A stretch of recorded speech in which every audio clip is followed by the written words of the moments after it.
No dice. Señale lo correcto respecto a los gases. Adopta la forma del recipiente que lo contiene. ¿Sí o no? Sí. ¿No? Las partículas que lo constituyen están muy ordenadas.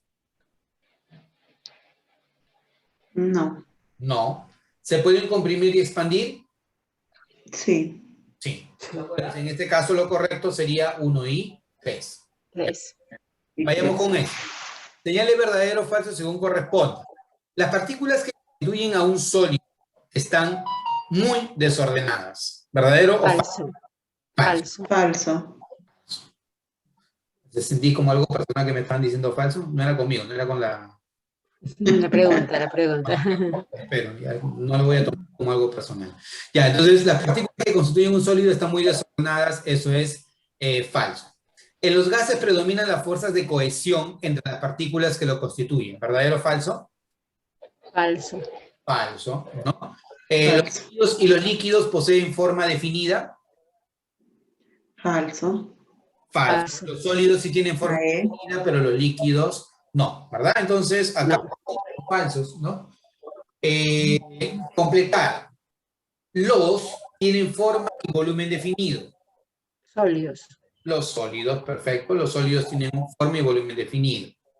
Los líquidos y los gases son fluidos. Verdadero. Verdadero.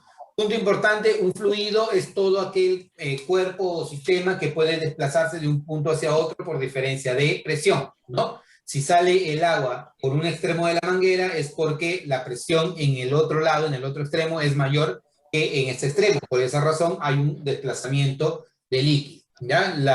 El que sea un fluido va a depender de la diferencia de presiones. Entonces, ¿los líquidos son fluidos? Sí, es correcto. Los sólidos no poseen forma definida. ¿Verdadero o falso? Falso. Falso. Sí poseen forma definida, ¿no? Los líquidos, ahora sí es un poco personal. Dice, los líquidos y gases adoptan la forma del recipiente que lo contienen. Sí, verdadero.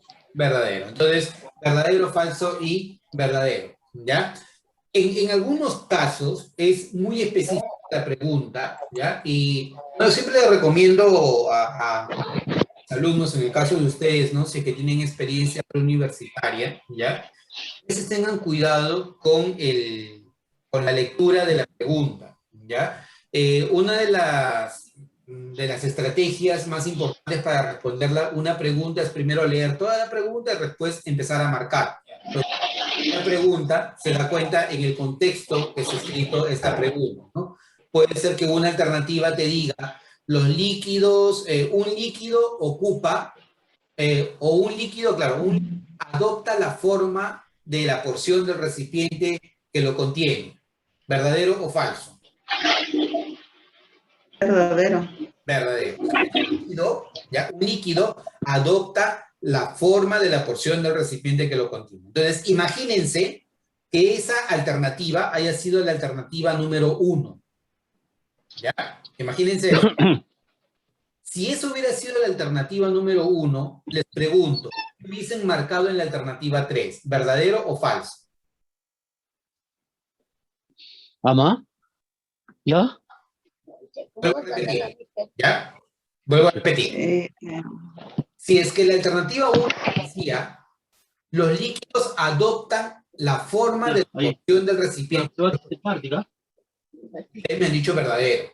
Y yo estoy de acuerdo. Verdadero. ¿Ya? Y eso hubiera sido la alternativa 1.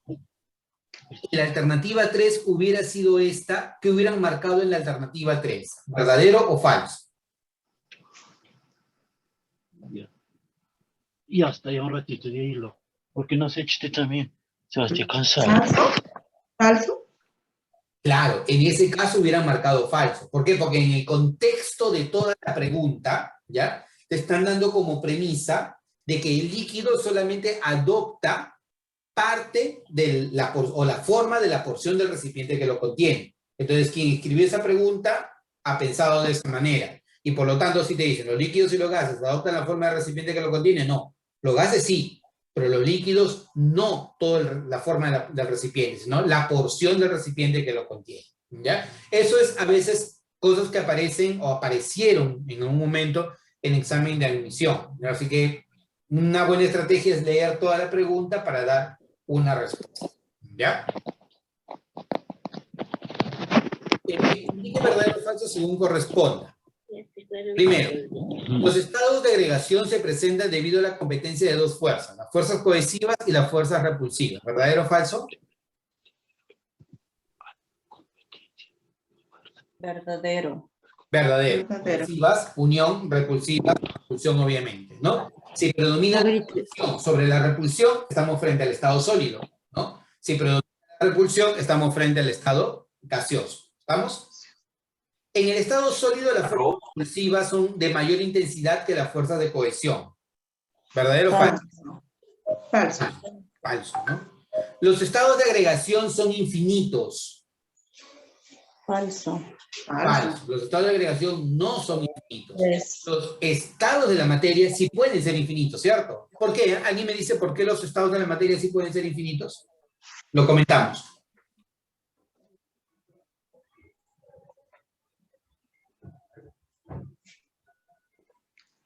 ¿No?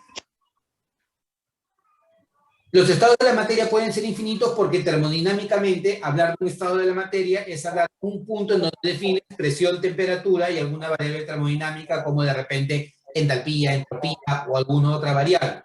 Entonces, en ese caso, como hay diferentes combinaciones, termodinámicamente pueden existir infinitos estados de la materia. Entonces, lo correcto es hablar de los estados de agregación molecular de la materia. Si hay agregación molecular, hablamos del estado sólido, y si hay total disgregación molecular, podemos hablar del estado gaseoso, ¿ya? Entonces, esto es algo que se utiliza mucho en exámenes de admisión UNI. Si revisan preguntas de ese tipo, aparecen mucho este tipo de preguntas. Entonces, sería verdadero, falso, falsa, falso, alternativa sería la letra C, tu respuesta, ¿ya?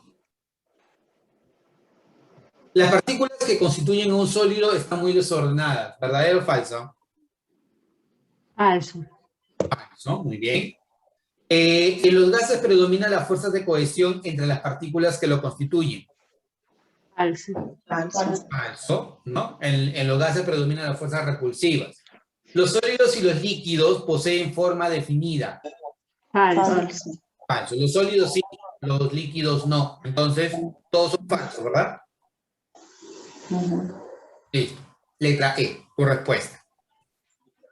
Señale lo correcto respecto a los líquidos. Primero, ¿son fluidos? ¿Sí o no? Sí. Sí. Verdadero, correcto. Adopta la porción de la forma del recipiente que lo contiene. Sí. Verdadero. Verdadero. Verdadero. Comprimir y expandir con facilidad. Falso. También verdadero. ¿Correcto? Sí.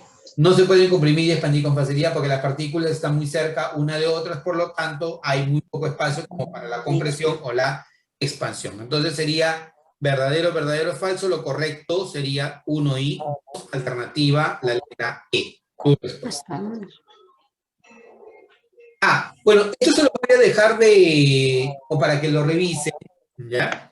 Este es el diagrama de fases de una sustancia. No quiero entrar en detalle porque no nos va a alcanzar el tiempo, no vamos a poder completar todo. Pero este diagrama de fases está muy bien explicado, por ejemplo, en los libros que les había mencionado, en el Brown, en el Witten o en el Chat. Pueden leer. Toda sustancia pura tiene un diagrama de fases, ¿no? Esto me representa la fase sólida, la fase líquida, la fase vapor o la fase gaseosa, ¿no? Esta línea es el equilibrio entre sólido-gas. Esta es la línea de equilibrio sólido-líquido. Y esta es la línea de equilibrio líquido-gas. Y en donde confluyen los tres puntos, ¿ya? Donde termodinámicamente tú vas a encontrar tres fases de una misma sustancia, hablamos del punto triple. ¿Ya? Punto triple donde confluyen termodinámicamente tres fases de una misma sustancia, que podría ser la fase sólida, la fase líquida o la fase vapor. ¿Ya? Y toda sustancia químicamente pura debería tener un punto crítico, que está formado por dos coordenadas, una temperatura crítica y una presión crítica. Por encima de las condiciones críticas encontramos un estado particular de la materia, que es el fluido supercrítico, ¿no? Y este fluido supercrítico tiene propiedades intermedias entre líquido y gas. Por esa razón se le llama fluido supercrítico y casi siempre en operaciones de ingeniería o en operaciones industriales se trata de evitar llegar al punto crítico porque es muy complicado manejar esta condición particular que tiene la materia, ¿ya? Entonces, ese es en el diagrama de fases. Ahora, este diagrama de calentamiento y enfriamiento también es un diagrama muy importante. Me habla de, si voy en este sentido, absorción de calor, si voy en este sentido, liberación de calor. Es un diagrama de temperatura versus la cantidad de calor añadido, ¿ya? Un cuerpo sólido, si absorbe calor, poco a poco va pasando de la fase sólida hacia la fase líquida, ¿no? Cuando la última partícula de sólido se ha convertido en líquido, entonces, cuando llegas a cierto punto, ocurre la transición entre sólido y líquido, a temperatura constante. ¿Cómo se le llama esta temperatura? Temperatura de fusión. Y al calor que necesitas para que esto ocurra, se le llama calor latente de fusión. Hasta que la última partícula del sólido se haya convertido en líquido, vuelve a subir la temperatura. Y en este caso, el líquido llega a una temperatura, para el caso del agua, a la presión de una atmósfera, se le llama temperatura de ebullición normal del agua, por ejemplo, ¿no? Entonces, acá ocurre una transición entre líquido y gas. A esto se le llama temperatura de ebullición, y al calor que se necesita para que ocurra esa transición se le llama calor latente de vaporización. Así como esto es el calor latente de fusión, lo de acá es el calor latente de vaporización. Y hasta que la última partícula de líquido se haya convertido en gas, nuevamente empieza a incrementarse la temperatura. Y esta parte es lo que llamamos vapor. Entonces, este diagrama también es un diagrama muy importante.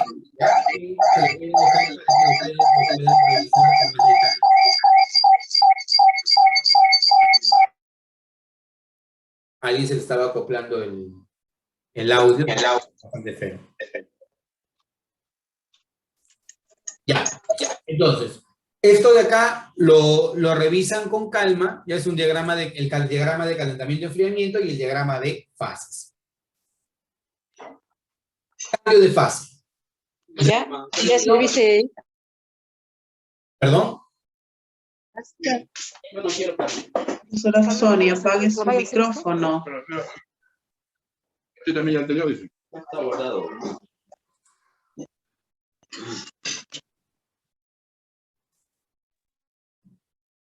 Ya está. Listo. Entonces, de sólido a líquido se le llama fusión. De líquido a vapor se le llama vaporización. ¿Ya?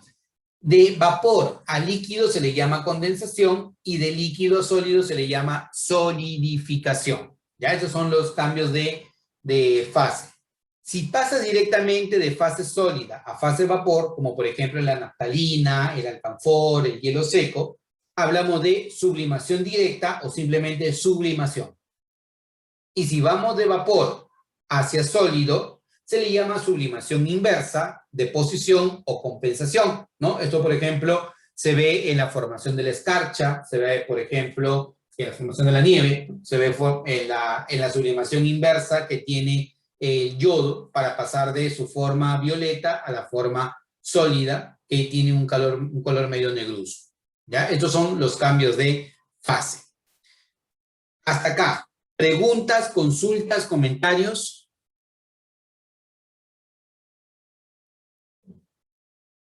Todo bien. Ya. Entonces, otro aspecto que les voy a dejar para que ustedes lo averigüen, lo lean y un poco lo profundicen, ¿ya? Es hablar de licuación versus hablar de condensación, ¿ya? Para no confundir los términos. Lo que típicamente ustedes van a encontrar como cambio de fase es esto de acá, ¿no? De sólido a líquido, fusión. De líquido a gas, vaporización. De gas a líquido, condensación. Y de líquido a sólido, solidificación. Pero si queremos ser más específicos, ¿ya? Ir de líquido a gas debería llamarse gasificación. E ir de gas a líquido debería llamarse licuación.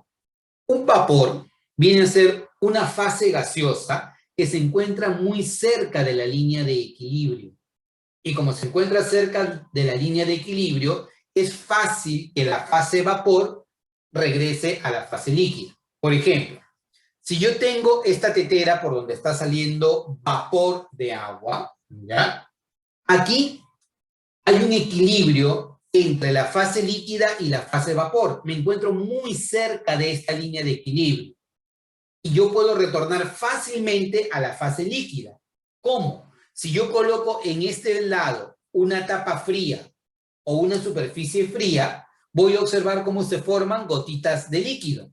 Entonces, eso me está revelando que puedo pasar fácilmente de la fase gaseosa, que es vapor, a la fase líquida. A ese cambio de fase se le conoce con el nombre de condensación. Y a lo que le está ocurriendo acá al agua se le llama vaporización. Estamos cerca de la línea de equilibrio líquido-gas. ¿Ya? Pero pregunto, si yo dejo abierta la llave de mi balón de gas, yo tengo balón de gas todavía, ¿ya? Y si dejo abierta la llave de mi cocina, ¿qué es lo que va a salir por la hornilla? Gas. Gas, ¿correcto? Y si ustedes tienen todavía balón de gas, yo tengo, ¿ya? Y siempre se lo digo a mis alumnos, cuando tú coges tu balón de gas y lo mueves, sientes que hay líquido en el interior. Y muchos dicen, me están echando agua al balón de gas, pero no es agua, ¿cierto? ¿Cómo se le llama lo que está en el interior? Tiene un nombre particular. GLP. ¿Qué es GLP? Gas licuado. Gas licuado de petróleo, ¿correcto? Que es básicamente de propano y butano.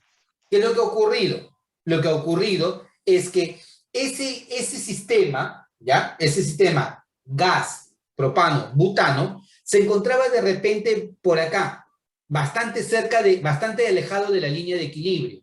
Entonces, para yo a ese sistema gaseoso convertirlo a líquido, lo que hago es, por ejemplo, incrementar su presión, me voy verticalmente, mira, para que se vea mejor, incremento la presión, reduzco la temperatura y puedo lograr que un sistema gaseoso pase de la fase gaseosa hacia la fase líquida. A ese proceso se le llama licuación. Y lo opuesto se conoce con el nombre de gasificación. Por ejemplo, si tú dejas abierta la válvula del gas y dejas abierta la llave de tu cocina, me dijeron por ahí, lo que sale por la hornilla, ¿qué cosa va a ser? Gas. Y a ese gas yo lo puedo reconvertir fácilmente a la fase líquida, ¿sí o no?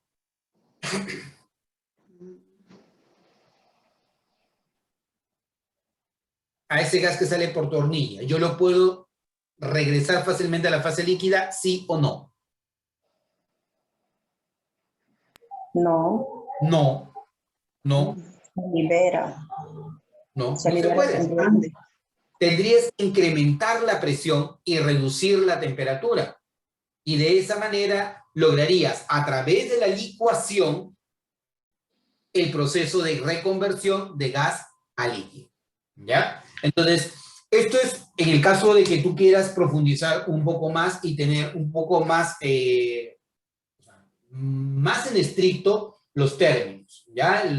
Lo común es hablar, como les había mencionado, de sólido a líquido y de líquido a gas, utilizar fusión, vaporización y lo término contrario, condensación y solidificación. ¿Ya?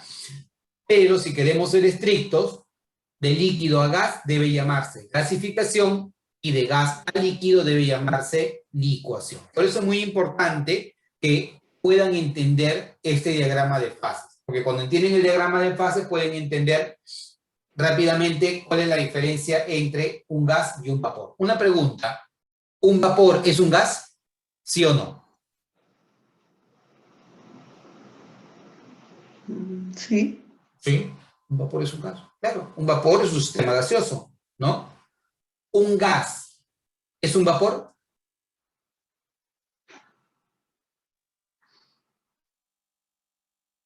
Mm, No necesariamente.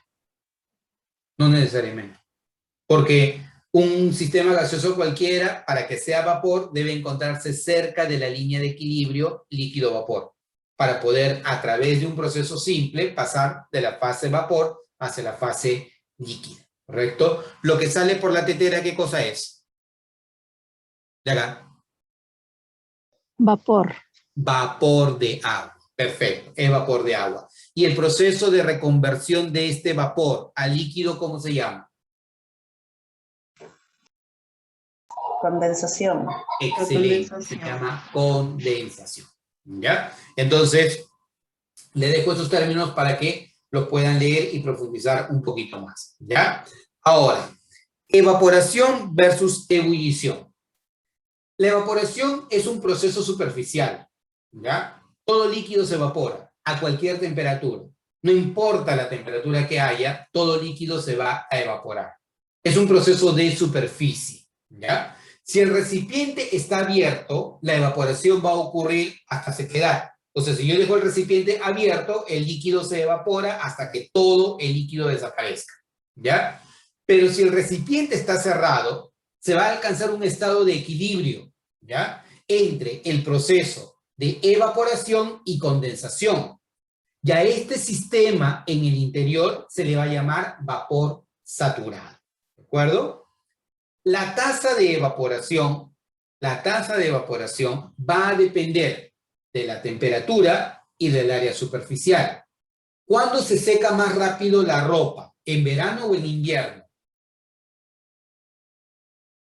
En verano. Obvio, ¿no? ¿Por qué? Porque en verano, a mayor temperatura, mayor tasa de evaporación.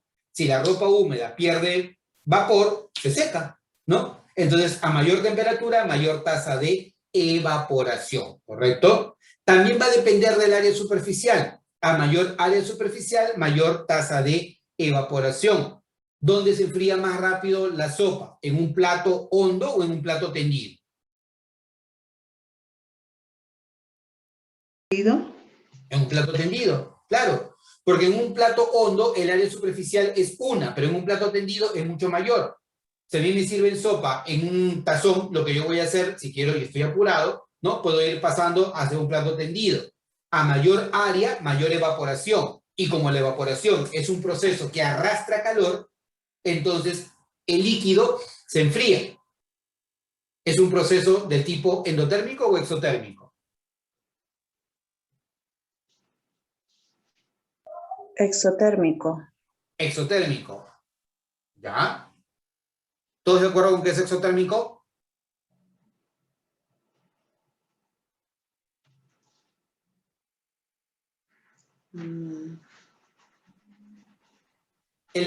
La evaporación, ¿ya? Es un proceso por el cual el líquido se transforma en vapor. ¿Ya?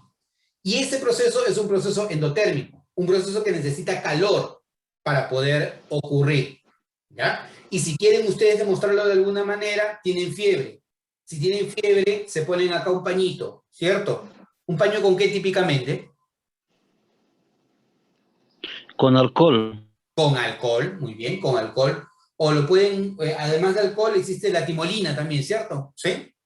Entonces, ¿qué efecto tiene el alcohol o la timolina? Como tu cuerpo está caliente, le va a transferir calor al alcohol o a la timolina. Y la timolina, al evaporarse, al jalar calor de tu cuerpo, hace que tu temperatura disminuya. Entonces, con eso demuestras que el proceso de evaporación, ¿ya? Es un proceso endotérmico que arrastra calor del cuerpo principal. Por esa razón, cuando tú te pones el paño con alcohol o el paño con timolina, se reduce tu temperatura porque arrastra calor de tu cuerpo, ¿ya? Entonces, este es el proceso de evaporación. Evaporación es un proceso superficial, solo superficial. Pero la ebullición es un proceso que ocurre en toda la masa líquida a una temperatura y a una presión específica. ¿De acuerdo? Por ejemplo, si yo hablo de la temperatura de ebullición del agua, si yo te pregunto, ¿cuál es la temperatura de ebullición del agua? ¿Qué me respondes? Es 100 grados centígrados a nivel del mar. Ya, está bien. Sí y no, ¿ya? Si yo te digo Ujú. la temperatura de ebullición del agua y tú me dices 100 grados Celsius, ¿ya? 100 grados Celsius, no centígrados, ¿ya? Es una respuesta parcial. Pero usted, profesor, dijo es 100 grados Celsius a nivel del mar. Y al decirme a nivel del mar ya me está diciendo que la presión vale 1 atmósfera. Y en ese caso se llama temperatura de ebullición normal del agua. Porque el agua no hierve a la misma temperatura a nivel del mar que si yo me voy de repente a un lugar muy elevado. Porque cuando cambia la presión, cambia también la temperatura de ebullición. Entonces, la temperatura de ebullición es un proceso que ocurre a una temperatura específica y ocurre en toda la masa líquida. Y se va a dar cuando la presión de vapor de este líquido se iguala a la presión externa. Cuando ocurre eso, entonces el líquido empieza a ebullir. El término simple es hierve el líquido. ¿Ya? Entonces, esa es la diferencia sustancial entre evaporación y ebullición. ¿Preguntas, consultas, comentarios, profesores?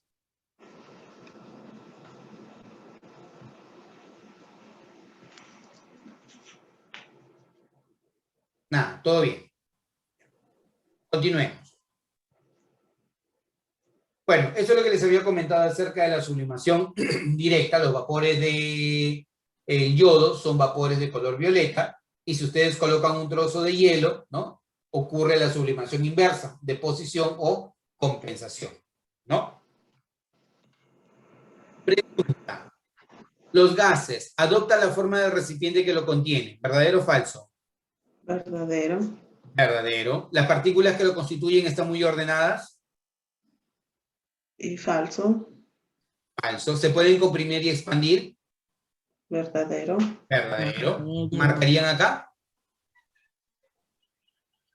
Solo 1, un 2 y 3. 1 y 3. ¿Correcto? Lo correcto es 1 y y 3. 3. Perfecto. Esto creo que ya lo habíamos repasado. Vean, vayamos pasando esto. Le voy a dejar el video. Sí, creo que esto ya lo habíamos hecho. Se ha duplicado la diapositiva. ¿Ya? Les voy a dejar el video para que ustedes lo puedan revisar porque quiero que veamos algo más importante porque nos queda muy poco tiempo. Propiedades de la materia. ¿Ya? ¿Cómo las podemos clasificar? 3 grandes grupos. Propiedades generales, si las tiene toda la materia, masa, volumen, indestructibilidad, impenetrabilidad, inercia, ¿ya? El espacio ocupado por un cuerpo no puede ser ocupado por otro al mismo tiempo. ¿Cómo se llama esa propiedad?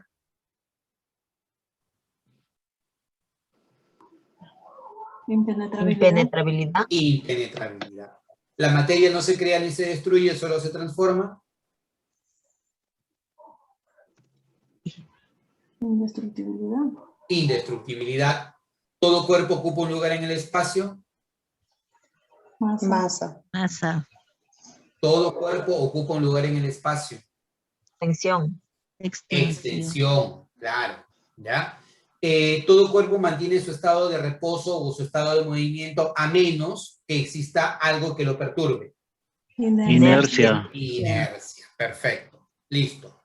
Propiedades particulares de la materia. Como su nombre lo dice, no toda la materia tiene una propiedad particular. Por ejemplo, la ductibilidad y la maleabilidad es propia de los metales. Yo no puedo hablar de la ductibilidad del agua, yo no puedo hablar de la maleabilidad del agua, ¿no?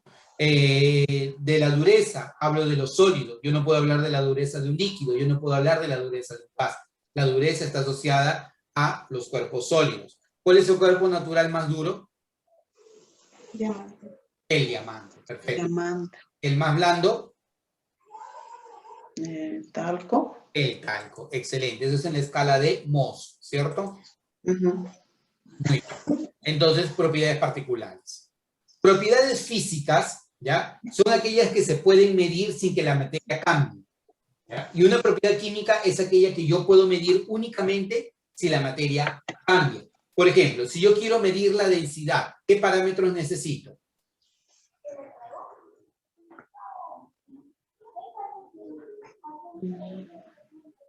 Quiero medir la densidad. ¿Qué necesito? La masa y el volumen. Masa, La masa y volumen. el volumen, claro. Si yo a un cuerpo lo pongo en una balanza, tengo su masa. Si de repente mido su volumen, sus dimensiones, ¿el cuerpo dejó de ser lo que era originalmente? No. Entonces, medir la densidad no implica un cambio químico en la sustancia. Por lo tanto, la densidad es una propiedad física, una propiedad que yo puedo medir sin necesidad de que la materia cambie. En cambio, una propiedad química es aquella que uno mide si es que la materia produce cambios o cambia. Por ejemplo, yo puedo hablar de que el alcohol es combustible. La única manera de saberlo es encenderlo. Y solamente voy a saber, así se el alcohol es combustible. O que el sodio reacciona violentamente con el agua, lo voy a saber si cojo un poco de sodio y lo echo en agua. No lo hagan, ¿ya? Porque el sodio es bastante reactivo con el agua. Está prohibido hacer eso en el laboratorio, ¿no? O el fósforo blanco arde espontáneamente en el aire, es una propiedad química. La única manera de poder conocer que eso es cierto es a través de un cambio químico que ocurre en la materia, ¿ya? Indica si la propiedad indicada es física y química. Ya, volando porque se nos va el tiempo. Oro, su densidad 19,3, físico o químico, ayúdenme.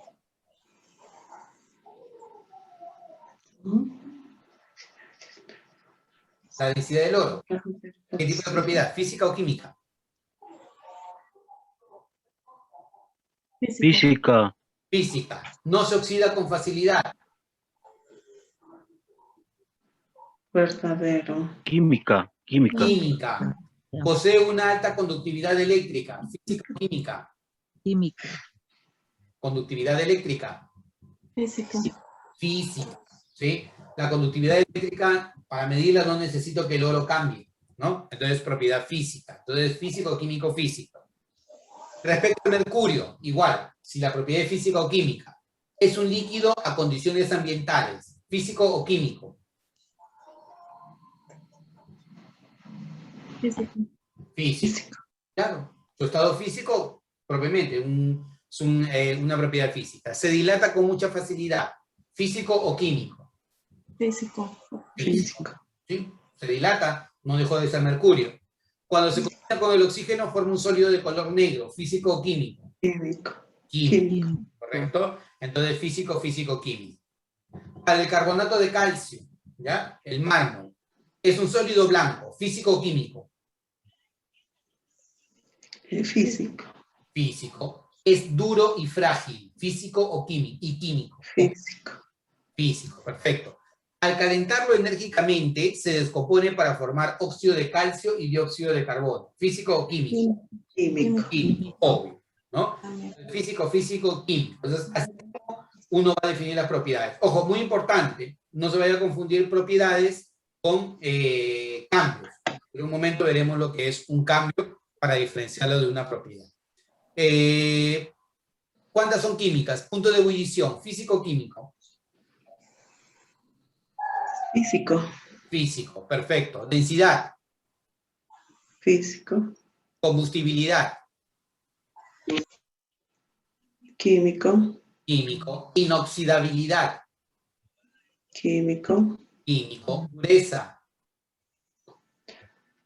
Físico. Físico. físico. Acidez, Es químico. Químico. químico. Te dicen cuántas Químico, propiedades me equivoqué. químicas. Químicas es 3, 4 y 6, ¿verdad? Alternativa a la letra D. Respuesta. Esto ya lo hemos visto anteriormente. ¿Cambio físico o cambio químico? Nos hemos saltado un poquito. ¿Cuál es la diferencia entre una propiedad y un cambio? Que la propiedad es una cualidad. Y un cambio, como su nombre lo dice, es un cambio, ¿no? Una variación desde un estado hacia otro. Por ejemplo, la formación de la nieve. ¿Qué tipo de cambio es? ¿Físico o químico? Físico. Físico, ¿no? Oxidación del hierro. ¿Físico o químico? Químico. Químico. Químico. Filtración de una muestra de agua turbia. ¿Físico o químico? Físico. Físico. Físico. Físico. Sublimación de hielo seco. ¿Físico o químico? Físico. Físico. Entonces sería físico-químico. Físico-físico. Letra C. Respecto al etanol o alcohol etílico, ¿ya? Me pide si la propiedad es física o química. Primero, es un líquido transparente. ¿Físico o químico?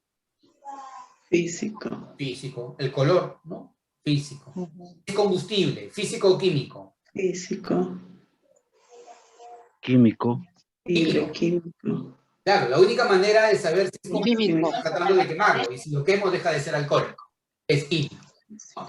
Se evapora con mucha facilidad. Físico o químico. Físico. Físico. Perfecto. Físico. Entonces, físico, químico, físico, alternativa a la letra D. Listo. Con esto vamos cerrando para que no nos gane el tiempo. Propiedades intensivas frente a las propiedades extensivas. Una propiedad extensiva depende de la cantidad de materia. Por ejemplo, ¿la masa es extensiva o es intensiva? Extensiva. Extensiva. Más materia, más masa. Menos materia, menos masa. ¿El volumen es una propiedad extensiva o intensiva? Extensiva también. Extensiva. Más materia, más volumen. Menos materia, menos volumen. ¿La inercia es una propiedad extensiva o intensiva? Intensiva. La inercia es una propiedad extensiva. Más masa, más materia, más inercia. Menos materia, menos inercia. ¿Qué frena más rápidamente? ¿Un auto o un tráiler? Un auto. Un auto, ¿no? Porque la inercia que lleva un tráiler hace de que ellos tengan que empezar a frenar mucho antes que un auto, ¿no? ¿Por qué? Porque transportan mayor cantidad de masa, ¿no?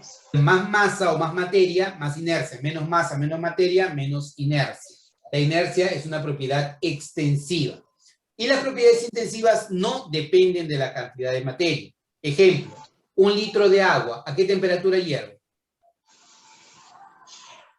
100 grados. 100 grados Celsius, claro. 2 litros de agua. Igual. O sea, no me importa si yo tengo 1 litro, 2 litros o 3 litros de agua. El agua pura a presión atmosférica va a hervir a 100 grados Celsius, ¿no? Entonces es una propiedad intensiva, no depende de la cantidad de materia. ¿Cuánto vale la densidad del agua?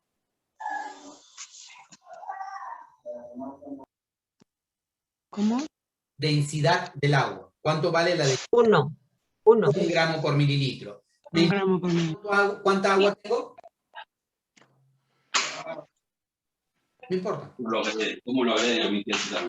La densidad es también una propiedad intensiva. Entonces, las propiedades intensivas no dependen de la cantidad de materia, pero las propiedades extensivas sí dependen de la cantidad de materia. Pregunta. Las propiedades intensivas son aquellas que no dependen de la cantidad de materia, o no dependen de la masa. ¿Verdadero o falso? Verdadero. Verdadero. Lo primero es verdadero.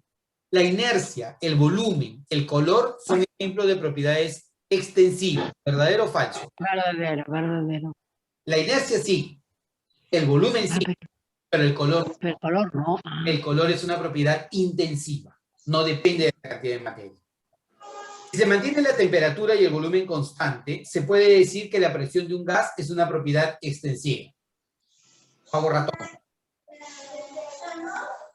Presión, volumen, temperatura y número de moles. Si mantengo constante la temperatura y el volumen, ¿no? La presión depende del número de moles. El pavo ratón.